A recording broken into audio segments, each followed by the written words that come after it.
আমাদের এখানে যে বেডটি দেখতে পাচ্ছেন এটি হচ্ছে 84 ইঞ্চি লম্বা রয়েছে, লম্বায় 84 ইঞ্চি আর পাশে রয়েছে 25 ইঞ্চি।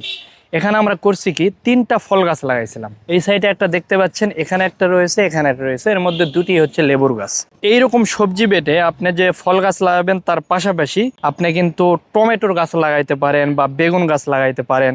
তো আমাদের এখানে ওই যে বেগুন গাছ লাগানো হয়েছে দেখতে পাচ্ছেন, এগুলো তো অনেক ফুল আর চারও ধরছিল। এখানে একটা টমেটো গাছ, এখানে প্রচুর টমেটো ছিল, টমেটো ধরছিল এরকম, এখানে যেমন দেখতে পাচ্ছেন প্রচুর এখানে টমেটো এখানেও ধরছিল, এগুলো হারভেস্ট করা হয়েছে। দেন এই পাশেও আর একটা টমেটোর গাছ রয়েছে যেটাতেও প্রচুর টমেটো ধরছে। এখানে যদি আমি দেখাই আপনাকে, এগুলোতে টমেটো আর টমেটো, পাতার চেয়েও ধরতে গেলে টমেটো বেশি। এই যে নিচে রয়েছে, ধরা রয়েছে। আপনার প্রয়োজনীয় ছাদ বাগানের পণ্য অর্ডার করতে আমাদের ওয়েবসাইট ভিজিট করুন।